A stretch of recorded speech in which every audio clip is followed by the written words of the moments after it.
నమస్తే నేను Yashoda welcome to 9 PM news junction. TSPSC కేసులో రెండో రోజు ఈడీ విచారణ కొనసాగింది. టీఎస్పీఎస్సీ బోర్డును ప్రక్షాళన చేయాలని డిమాండ్ చేశారు విపక్షాల లీడర్స్. ఈ నెల 23న రాష్ట్రానికి రానున్నారు అమిత్ షా.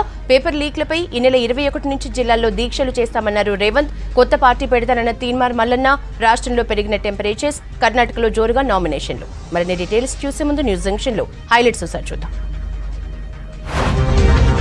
టీఎస్పీఎస్సీ కొత్త కమిషన్తోనే పరీక్షలు నిర్వహించాలి. వారంలో సర్కార్ స్పందించాలని ఆల్ పార్టీ డిమాండ్. చెంచల్గూడలో లీక్ నిందితుల రెండో రోజు విచారణ. 7 గంటల పాటు స్టేట్మెంట్ రికార్డ్ చేసిన ఈడీ.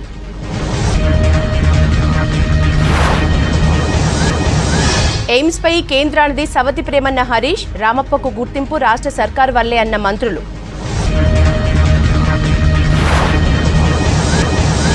కబ్జాలతో మంత్రి ఫామ్ హౌస్, ఎస్టీ ఫండ్స్ మళ్లించారన్న రఘునందన్. ఎకరం కబ్జా ఉన్న భూమి పదవి వదులుకుంటారన్న నిరంజన్ రెడ్డి.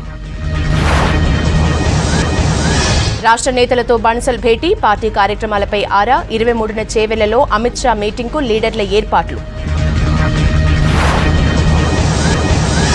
లీక్ కేసులో ప్రగతి భవన్ పెద్దల్ని తప్పించేందుకే సిట్ వేశారన్న రేవంత్. పెద్దపల్లి భట్టి యాత్రలో కొట్టుకున్న 2 వర్గాల అనుచరులు.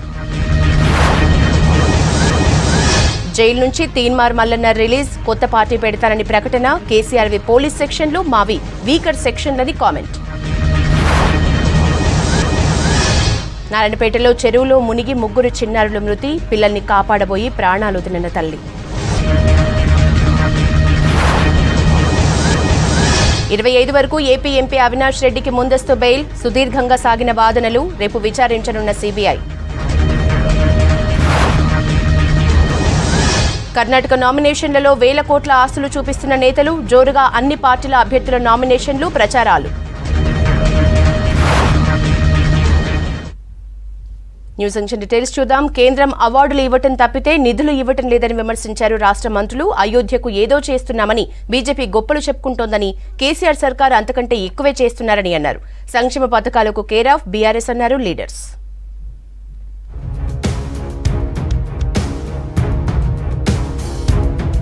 గత 10 ఏళ్లలో హైదరాబాద్ జీవ వైవిధ్యంలో గణనీయమైన అభివృద్ధి సాధించిందన్నారు మంత్రి కేటీఆర్. హైదరాబాద్ నగర జీవ వైవిధ్య సూచికను విడుదల చేశారు. రాష్ట్ర ప్రభుత్వం చేపట్టిన హరితహారం, పట్టణ ప్రకృతి వనాలు, నీటి వనరులు, అడవుల సంరక్షణ వంటి కార్యక్రమాలతో జీవ వైవిధ్యం మెరుగుపడిందన్నారు. 2012లో జరిపిన బయోడైవర్సిటీ ఇండెక్స్ సూచికలో 36 మార్కులు సాధించిన హైదరాబాద్ ఇప్పుడు 57 మార్కులు పొందడం సంతోషంగా ఉందన్నారు కేటీఆర్.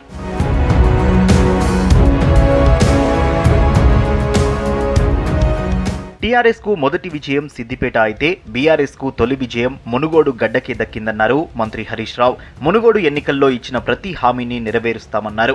చౌటుప్పల్ బీఆర్ఎస్ ఆత్మీయ సమ్మేళనంలో మంత్రులు హరీష్, జగదీష్ రెడ్డి పాల్గొన్నారు. పథకాలు, సంక్షేమం బీఆర్ఎస్ పార్టీవి అయితే కుట్రలు, కుతంత్రాలు బీజేపీవన్నారు. టీఆర్ఎస్ కు తొలి విజయం సిద్దిపేటలో అందిస్తే బీఆర్ఎస్ కు తొలి విజయం మునుగోడు కార్యకర్తలు అందించింది. ఇచ్చిన ప్రతి హామీని కూడా మునుగోడులో నెరవేర్చేటువంటి ప్రయత్నం చేసుకుందాం. పథకాలు, పనులు బీఆర్ఎస్ అయితే కుట్రలు, పన్నాగాలు బీజేపీ పార్టీ.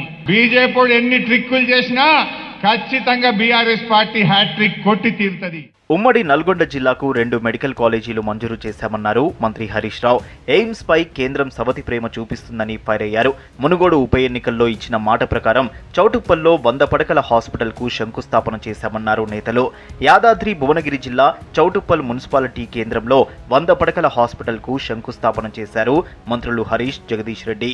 36 కోట్ల రూపాయలతోని మునుగోడు నియోజకవర్గంలో 100 పడకల ఆసుపత్రికి శంకుస్థాపన చేసుకోవడం జరిగింది. మొత్తం తెలంగాణలో 4 ప్రభుత్వ మెడికల్ కాలేజీలు మంజూరు చేస్తే అందులో 2 ప్రభుత్వ మెడికల్ కాలేజీలు మన నల్గొండ జిల్లాకే దక్కినాయి. ఒకటి నల్గొండలో, రెండవది సూర్యాపేటలో 2 ప్రభుత్వ మెడికల్ కాలేజీలు ఇచ్చారు. కేంద్రంలోని బీజేపీ సర్కార్ అయోధ్యకు ఏమో చేస్తున్నామంటున్నారు కానీ తాము అంతకంటే ఎక్కువ చేస్తున్నామన్నారు మంత్రులు ఎర్రబెల్లి, శ్రీనివాస్ గౌడ్.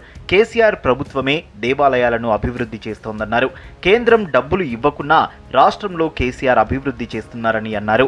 రామప్పకు యునెస్కో గుర్తింపు కిషన్ రెడ్డి వల్ల వచ్చిందని చెప్పుకుంటున్నారని, కానీ ఆయన చేసిందేమీ లేదన్నారు మంత్రులు. ఏదో మాయ మాటలతోటి మతం పేరు మీద మీరు చిచ్చు పెట్టే ప్రయత్నం చేస్తున్నారు తప్ప మీరు ఏం చేశారు? ఈ టెంపుల్ అక్కడ ఏం చేశారు చెప్పండి. ఒకటి ఏదో అయోధ్యకు మీరు చేసి అయోధ్య కంటే ఎక్కువ చేస్తున్నాం మేము. ఈ టెంపుల్ అన్ని బాగు చేశారా మీరు? కేంద్రం చొరవ తీసుకుంటారు కాదా? ఇవన్నీ పురాతన వేల సంవత్సరాల కింద టెంపుల్. మేము రాష్ట్ర ప్రభుత్వం ఇవన్నీ ముందరబడి చేస్తాం. ఇక మీరు చేసే అవకాశం కూడా లేదు. యునెస్కో గుర్తింపు పొందాల్సినట్టు ఎన్నో ఉన్నా కూడా సమైక్య పాలనలో ఇవి గుర్తింపు వచ్చి చేయాలని ఏ ముఖ్యమంత్రి కూడా ప్రయత్నం చేయలేదు. ఇలా మన ముఖ్యమంత్రి రాగానే చారిత్రాత్మక కట్టడాలు గాని, దేవాలయాలు గాని, కవులను గాని, కళాకారులను గాని సత్కరించుకోవాలి, గౌరవించుకోవాలి.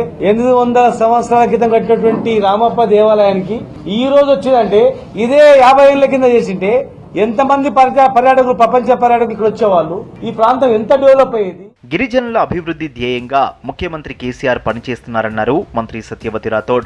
తండాలను గ్రామ పంచాయతీలు చేసి గిరిజన రిజర్వేషన్లు పెంచి గిరిజనుల అభివృద్ధికి కృషి చేశారన్నారు. మహబూబాబాద్ జిల్లా కేంద్రంలోని ట్రైబల్ వెల్ఫేర్ బాలుర గురుకుల పాఠశాలను తనిఖీ చేశారు. హాస్టల్లోని వసతులను విద్యార్థులను అడిగి తెలుసుకున్నారు. ఇటీవల హాస్టల్లో 4 విద్యార్థులు కోవిడ్ బారిన పడి కోలుకున్నారు. వారి ఆరోగ్య పరిస్థితిపై ఆరా తీశారు. రాష్ట్ర వ్యాప్తంగా ఉన్న 45 గురుకుల పాఠశాలకు ఒక్కొక్క దానికి 5 కోట్ల రూపాయల చొప్పున నిధులు ఇవ్వడం జరిగింది. ఇది చాలా రోజుల తర్వాత ఇంత పెద్ద మొత్తం డబ్బులు ఇవ్వడం. అందులో మహబూబాద్కి 5 కోట్లు, కేసంద్రం మండలానికి 5 కోట్లు ఇచ్చాం. దీనితో పాటు కొత్తగా మహబూబాద్కు ఒక గురుకులాన్ని కూడా శాంక్షన్ ఇచ్చాం. రాజకీయ దురుద్దేశంతో బీజేపీ ఎమ్మెల్యే రఘునందన్ రావు ఆరోపణలు చేస్తున్నారన్నారు మంత్రి నిరంజన్ రెడ్డి. కనీస పరిజ్ఞానం లేకుండా రఘునందన్ రావు ఆరోపణలు చేయడం అవివేకమని మండిపడ్డారు. దురుద్దేశపూర్వకంగా తనపై చేసిన ఆరోపణలపై చట్టపరంగా ముందుకెళ్తామన్నారు నిరంజన్ రెడ్డి. నిర్మల్ పట్టణంలో వృత్తి నైపుణ్య శిక్షణ కేంద్రం కోసం కేటాయించిన అటవీ భూమిని చట్టవిరుద్ధంగా ఈద్గా నిర్మాణానికి కేటాయించిన బాధ్యులపై చర్యలు తీసుకోవాలని డిమాండ్ చేశారు BJP state chief Bandi Sanjay. దీనిపై సీఎం కేసీఆర్ కు లేఖ రాశారు సంజయ్. ఈ నెల 23న అమిత్ షా రాష్ట్రానికి వస్తుండటంతో జన సమీకరణపై ఫోకస్ చేశారు బీజేపీ లీడర్స్.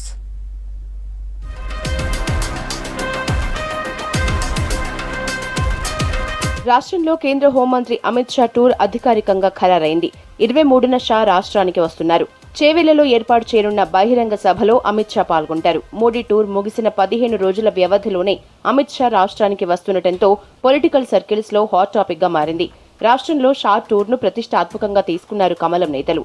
సభ ఏర్పాట్ల సక్సెస్ పై చర్చించేందుకు రాష్ట్ర బీజేపీ ముఖ్య నేతలు ప్రత్యేకంగా సమావేశమై చర్చించారు. చేవెళ్ల మాజీ ఎంపీ కొండ విశ్వేశ్వర్రెడ్డి ఆధ్వర్యంలో జరిగిన భేటీలో పార్టీ రాష్ట్ర ప్రధాన కార్యదర్శి ప్రేమేందర్ రెడ్డితో పాటు 7 అసెంబ్లీ నియోజకవర్గాల నేతలు, రంగారెడ్డి అర్బన్, రూరల్ జిల్లాల బీజేపీ అధ్యక్షులు పాల్గొన్నారు.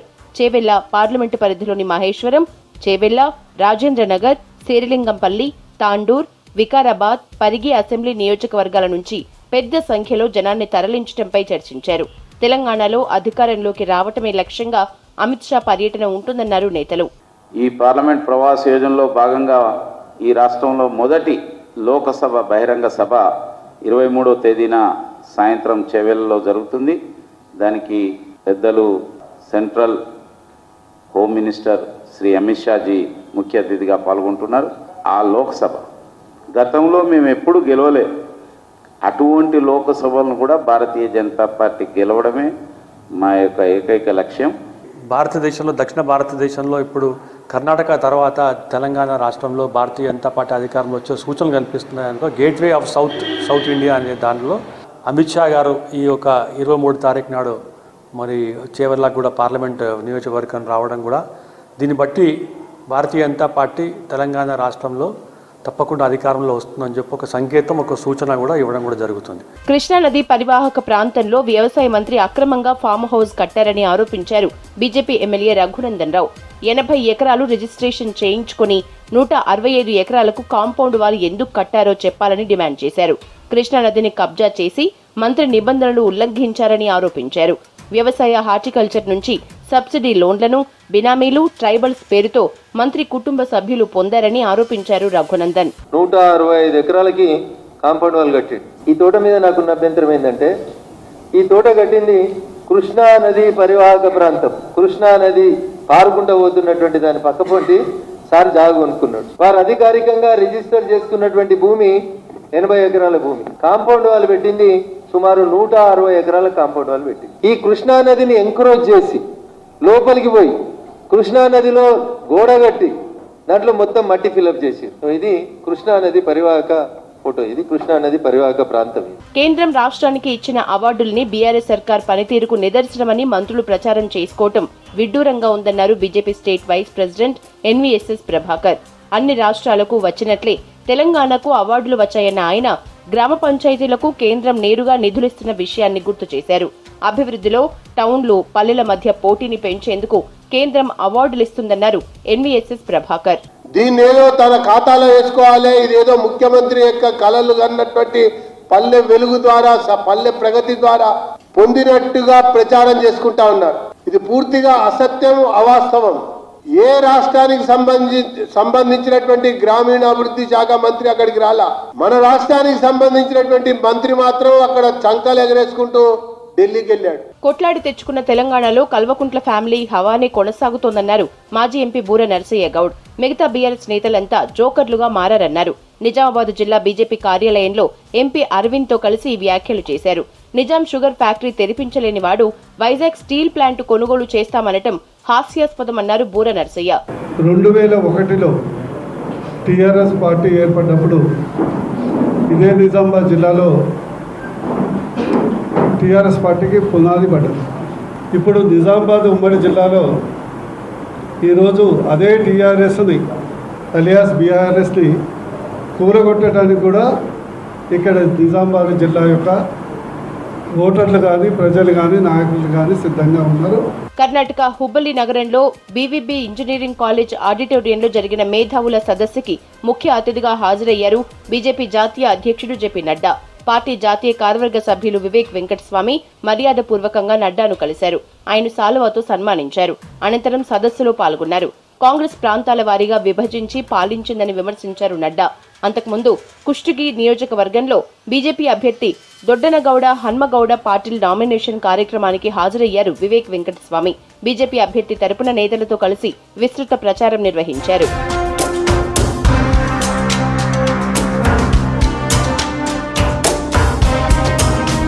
టీఎస్పీఎస్సీ వ్యవహారంపై ఈ నెల 21 నుంచి జిల్లాల్లో దీక్షలు చేస్తామన్నారు పీసీసీ చీఫ్ రేవంత్ రెడ్డి. పెద్దల్ని కాపాడేందుకే సిట్ పనిచేస్తోందని విమర్శించారు. బీసీల కులగణన చేయాలని మాజీ ఎంపీ పొన్నం ప్రభాకర్ డిమాండ్ చేశారు. పెద్దపల్లి జిల్లా భట్టి పాదయాత్రలో 2 వర్గాలు కొట్టుకోవడంతో పలువురు కార్యకర్తలకు గాయాలయ్యాయి. టీఎస్పీఎస్సీ కేసులో ప్రభుత్వంలో పెద్దలను కాపాడుకునేందుకే సిట్ పనిచేస్తుందన్నారు పీసీసీ చీఫ్ రేవంత్ రెడ్డి. రాష్ట్రంలో ఇంటికో ఉద్యోగమని కేసీఆర్, ఒకే రోజు 2 లక్షల ఉద్యోగాలని బండి సంజయ్ ప్రజలను మోసం చేస్తున్నారని విమర్శించారు. ఈ నెల 21 నుంచి జిల్లాలో నిరసన దీక్షలు చేస్తామన్నారు రేవంత్. మే 4న లేదా 5న సరూర్నగర్ గ్రౌండ్లో జరగబోయే సభకు ప్రియాంక గాంధీ ముఖ్య అతిథిగా పాల్గొంటారని చెప్పారు. తమ పోరాటం కాంగ్రెస్ కోసం కాదు, నిరుద్యోగుల కోసం అన్నారు రేవంత్ రెడ్డి. ఈ కేసు విచారణ రాష్ట్ర అధికారులు చేపడితే నిజమైన బాధ్యులను శిక్షించరు. ఇందులో పెద్ద వాళ్ళ పాత్ర ఉన్నది. వాళ్ళ పాత్ర నిగ్గు తేల్చరు. కేవలం ప్రభుత్వంలో ఉన్న పెద్దల్ని కాపాడడానికి సిట్టును ఒక ముసుగుగా వాడుకున్నది రాష్ట్ర ప్రభుత్వం చంద్రశేఖరరావు గారి నాయకత్వంలో తప్ప నేరగాళ్లను శిక్షించే ప్రయత్నం చేయలే. జాతీయ స్థాయిలో బీసీల కులగణన చేయాలని డిమాండ్ చేశారు కాంగ్రెస్ నేత పొన్నం ప్రభాకర్. బీసీల కులగణన చేసే విధంగా మోడీ, అమిత్ షాలను ఒప్పించేలా లక్ష్మణ్, బండి సంజయ్లు ఒత్తిడి తేవాలని చెప్పారు. 2011లో తమ పార్టీ చేసిన సామాజిక, ఆర్థిక కులగణన డేటాను అయినా బయటపెట్టాలన్నారు. ఆ లెక్కలను కేంద్ర ప్రభుత్వం ఎందుకు విడుదల చేయడం లేదని ప్రశ్నించారు పొన్నం ప్రభాకర్. నిజంగా మీరు బీసీ నాయకత్వం, బీసీల పట్ల ఒకవేళ చిత్తశుద్ధి ఉన్నట్టయితే కులగణన జరగాలి, జనగణన జరగాలి అనేటువంటి అంశం మీద మీరు కేంద్ర ప్రభుత్వం మీద ఒత్తిడి తీసుకురామని డిమాండ్ చేస్తా ఉన్నాం. బలహీన వర్గాల నాయకత్వానికి భారతీయ జనతా పార్టీలో ప్రాతినిధ్యం వహిస్తున్న లక్ష్మణ్ గారు కావచ్చు, బండి సంజయ్ గారు కావచ్చు, ఈ అంశం మీద చిత్తశుద్ధితో చొరవ చూపెట్టాలని ఈ సందర్భంగా డిమాండ్ చేస్తా ఉన్నాను. బీజేపీ, బీఆర్ఎస్లు రాజకీయాల పేరుతో ప్రజలతో ఆడుకుంటున్నాయని ఆరోపించారు కాంగ్రెస్ రాష్ట్ర ప్రధాన కార్యదర్శి అద్దంకి దయాకర్. నిర్మల్ జిల్లా కేంద్రంలో పర్యటించారు దయాకర్. భారత్ జోడో యాత్రకు వచ్చిన స్పందన చూసి ఓర్వలేకనే రాహుల్ గాంధీ సభ్యత్వాన్ని బీజేపీ రద్దు చేసిందని ఆరోపించారు. కాంగ్రెస్ పెద్ద సంఖ్యలో నాయకులు ఉన్న పార్టీ అన్నారు. బీజేపీ, బీఆర్ఎస్లు ప్రజాస్వామ్యాన్ని కలుషితం చేస్తున్నాయని విమర్శించారు. రాష్ట్రంలో ఓటు విలువ 10 లక్షలు 6,000గా మారిపోయిందన్నారు. ఇంత దివాలాకోరు రాజకీయం చేసుకుంటా ఎందుకు మీకు ఓట్లేయాలనో తెలియకుండా ఓటు కొంటే చాలు, ఏం చేయకపోయినా మనల్ని అడిగే నాదుడే లేడనే ఒక ఇలాంటి వ్యవస్థను తయారు చేసిన ఆ పైన ఉన్న బోడీని, ఈ కేడీని మనం సమర్థించాలని ఒకసారి తెలంగాణ ప్రజలు ఆలోచించండి. ఆయనకు రాష్ట్రంలో రాజకీయాలు చేయాలన్నా దళితులే కావాలి. అప్పుడేమో దళితుని ముఖ్యమంత్రి అన్నాడు. ఇప్పుడేమో మళ్ళీ ఈడ ఒక్కడ విగ్రహం పెట్టి మొత్తం 28 రాష్ట్రాల్లో దళితులకు నీకు అనుకూలం అని చెప్పి దళిత బంధుని ప్రచారం చేసుకుంటే మళ్ళా దళితులే కావాలి. ఎందుకంటే దేశంలో రాజకీయాలు చేయాలంటే కూడా. సీఎల్పీ నేత బట్టి విక్రమార్క పీపుల్స్ మార్చ్ పాదయాత్రలో పెద్దపల్లి నియోజకవర్గ కాంగ్రెస్ నాయకుల మధ్య విభేదాలు బగ్గుమన్నాయి. బట్టికి స్వాగతం పలికే విషయంలో మాజీ ఎమ్మెల్యే విజయరమణరావు, ఓదెల జెడ్పీటీసీ గంట రాములు యాదవ్ వర్గీయులు బట్టి విక్రమార్క ఎదుటే వాగ్వాదానికి దిగడంతో ఉద్రిక్తత పరిస్థితి నెలకొంది. ఇరు వర్గాలు కర్రలతో దాడికి దిగాయి. దాడిలో ఇరు వర్గాల కార్యకర్తల్లో కొందరికి గాయాలయ్యాయి. తెలంగాణ నిర్మాణ పార్టీ పేరుతో కొత్త పార్టీ పెడతామన్నారు చింతపండు నవీన్ అలియాస్ తీన్మార్ మల్లన్న. కేసీఆర్ ను దించే వరకు ప్రశ్నిస్తూనే ఉంటా అన్నారు. చర్లపల్లి జైలు నుంచి బెయిల్పై విడుదలయ్యారు తీన్మార్ మల్లన్న. ఆయనకు స్వాగతం పలికేందుకు చర్లపల్లి జైలుకు భారీగా తరలివచ్చారు అభిమానులు. కేసీఆర్ పోలీస్ సెక్షన్లను నమ్ముకుంటే తాను వీకర్ సెక్షన్లను నమ్ముకున్నా అన్నారు మల్లన్న. దొంగ కేసులతో తమను భయపెట్టలేరన్నారు. దాడులు చేసిన వాళ్లను వదిలేసి తమపై కేసులు పెట్టడం ఏంటని ప్రశ్నించారు మల్లన్న. ఇంకా ఈ అరెస్టులు, ఈ నిర్బంధాలు ఇవన్నీ కొనసాగుతున్నాయంటే వచ్చిన తెలంగాణ ఇది ప్రజల తెలంగాణ కాదు. కేసీఆర్ పోలీస్ సెక్షన్లను నమ్ముకొని బతుకుతుండు, మేమేం వీకర్ సెక్షన్లను నమ్ముకొని బతుకుతా ఉన్నాం. 100% కేసీఆర్ ను గద్దె దించడానికి తెలంగాణ రాష్ట్ర ప్రజలను సమాయత్తం చేయడానికి మా గొంతులు వాడుతూనే ఉంటాం, మా గొంతులు ప్రశ్నిస్తూనే ఉంటాయి. రాబోయే కాలంలో తెలంగాణ రాష్ట్రంలో కేసీఆర్ అనేటువంటి ఆనవాళ్లు, రాజకీయ ఆనవాళ్లు లేకుండా చేయడమే మా లక్ష్యం. తీన్మార్ మల్లన్న B6 వేదికగా చెప్తా ఉన్నాడు, తెలంగాణ నిర్మాణ పార్టీ అని చెంచల్గూడ జైలు దగ్గర ప్రకటిస్తా ఉన్నా. తీన్మార్ మల్లన్న పార్టీ పెడతా ఉన్నాడు, దాని పేరు తెలంగాణ నిర్మాణ పార్టీ. కేసీఆర్ కి నేను చెప్తా ఉన్నా, చర్లపల్లి చెంచల్ జైలు కాడ అందులో 2400 మంది ఖైదీలు ఉన్నారు. మన ఇద్దరు మీద పోటీ చేస్తే నీకు 10 ఓట్లు వస్తే నేను మళ్ళీ నీ తెరవేరానని చెప్తా ఉన్నా. ఖైదీల ఓట్లలో నువ్వు ఖైదీల ఓట్లలో గెలవలేవు, రేపు పొద్దుగల ప్రజల ఓట్లలో కూడా గెలవలేవు అని చెప్పి టీఎస్పీఎస్సీ చైర్మన్ బోర్డు మెంబర్స్ ని తొలగించి కొత్త బోర్డు ఏర్పాటు చేసిన తర్వాతే పరీక్షలు పెట్టాలని డిమాండ్ చేశారు అఖిలపక్ష నేతలు. నష్టపోయిన ప్రతి నిరుద్యోగికి ₹1,00,000 పరిహారం ఇవ్వాలని డిమాండ్ చేశారు. ఇందిరా పార్క్ దగ్గర నిరుద్యోగుల గోస, అఖిలపక్ష భరోసా దీక్షలో నేతలు మాట్లాడారు. పేపర్ లీకేజ్పై సిట్టింగ్ జడ్జితో విచారణ చేయించేందుకు కేసీఆర్, కేటీఆర్ ఎందుకు భయపడుతున్నారని ప్రశ్నించారు నేతలు. టీఎస్పీఎస్సీ బోర్డును ప్రక్షాళన చేయాలన్నారు టీజేఎస్ అధ్యక్షుడు ప్రొఫెసర్ కోదండరాం. కొత్త బోర్డు ఏర్పాటు చేసిన తర్వాతే పరీక్షలు పెట్టాలని డిమాండ్ చేశారు. పేపర్ల లీక్ పై మంత్రులు, ఎమ్మెల్యేలను నిరుద్యోగ యువత నిలదీయాలని పిలుపునిచ్చారు. ప్రగతి భవన్ కుట్రకు నిరుద్యోగులు బలయ్యారన్నారు ప్రొఫెసర్ హరగోపాల్. నష్టపోయిన ప్రతి నిరుద్యోగికి ₹1,00,000 పరిహారం ఇవ్వాలన్నారు. ఇవాళ మనం అడుగుతున్నది, సిట్టింగ్ హైకోర్టు జడ్జి చేత విచారణ జరిపించి ఆ సిట్టింగ్ హైకోర్టు జడ్జి ఇచ్చిన నివేదిక ఆధారంగా టీఎస్పీఎస్సీని ప్రక్షాళన చేయాలి. ప్రతి ఎమ్మెల్యేను నిలదీయటము, అడగటము, ఒక ఉత్తరం ఇవ్వటము, ఇవన్నీ కూడా ఇవాళ మన బాధ్యతగా అన్ని పార్టీలు కలిపి తీసుకున్నటువంటి నిర్ణయం. ఇది చావు బతుకుల సమస్య. పేద కుటుంబానికి వచ్చిన గ్రామీణ పిల్లలు ఇవాళ ఉద్యోగం వస్తే తప్పించి భవిష్యత్తు లేదు. కనుక ఇవాళ ఈ స్ఫూర్తితో మీరందరు ఇక్కడికి వచ్చారు. మళ్ళీ ఒక దీక్షతో మనం వెళ్ళి సమస్య పరిష్కారాలు అయ్యేదాకా, ఒక మానవీయ తెలంగాణ వచ్చేదాకా సంఘాలు పెట్టుకునే స్వేచ్ఛ, పోరాడే స్వేచ్ఛ, వీటిని కాపాడుకుంటేనే పాలకులని మనం నిలేదియొచ్చు, పాలకులను కరెక్ట్ చేయొచ్చు, మన సమస్యను మనం పరిష్కారం చేయొచ్చు. ప్రగతి భవన్ త్వరలో ప్రజల జనరల్ హాస్పిటల్ అవనుందన్నారు retired IAS Akunuri Murali. CM KCR కు రోజులు దగ్గర పడ్డాయన్నారు. ఇంటికో ఉద్యోగమన్న కేసీఆర్ ఒక్కసారైనా ఉద్యోగాలపై రివ్యూ చేశారా అని ప్రశ్నించారు. కేసీఆర్ కు పాలన చేత కావడం లేదన్నారు ప్రొఫెసర్ కేఎల్ విశ్వేశ్వరరావు. నిరుద్యోగులపై ప్రభుత్వానికి బాధ్యత లేదా అని ప్రశ్నించారు. బాబు, రోజులు లెక్క పెట్టుకోండిగా, రోజులు దగ్గర పడ్డాయి. సో ప్రగతి భవన్ లో మీరు ఎంజాయ్ చేసే మీ కోట దగ్గర పడింది. ఆ కోటని పబ్లిక్ జనరల్ ఆసుపత్రిగా చేసే రోజులు దగ్గర పడ్డాయి. అది ఏ మాత్రం కూడా ఇక నుంచి ముఖ్యమంత్రి నివాసంగా ఉండదు. Today I talked about Telangana Public Service Commission and what is happening. It is not Telangana Public Service Commission, it is a Telangana Public Sale Commission. Your government is corrupt. Your political party is corrupt. You have a family rule. You have a feudal rule. There is no employment there. No college is functioning. No university is functioning. You have not generated any kind of an employment. Our demand is there must be a CBI inquiry. We do not want your stupid police inquiry or such inquiry. We don't have faith in you. We don't have faith in your government. పాటతో తన ఉద్యమం మళ్లీ ప్రారంభమైందన్నారు ప్రజా గాయకుడు గద్దర్. దొరను గడిల నుంచి పంపే వరకు పాటతో ఉద్యమం చేస్తానన్నారు. ప్రగతి భవన్ కుట్రకు నిరుద్యోగుల జీవితాలు బలయ్యాయన్నారు బీఎస్పీ రాష్ట్ర అధ్యక్షుడు ఆర్ఎస్ ప్రవీణ్ కుమార్. నిందితులపై పీడీ యాక్ట్ పెట్టాలన్నారు. ఉన్నత చదువులు చదివి జీవితంలో మరింత ఎదగాలని, సమాజానికి సేవ చేయాలని 12వ తరగతి పట్టా అందుకున్న తన మనవడు హిమాంశురావుని ఆశీర్వదించారు ముఖ్యమంత్రి కేసీఆర్. మంత్రి కేటీఆర్ తనయుడు కల్వకుంట్ల హిమాంశురావు తన 12వ క్లాస్ పూర్తి చేసి గ్రాడ్యుయేషన్ పట్టా అందుకున్నాడు. ఈ సందర్భంగా హిమాంశు చదువుతున్న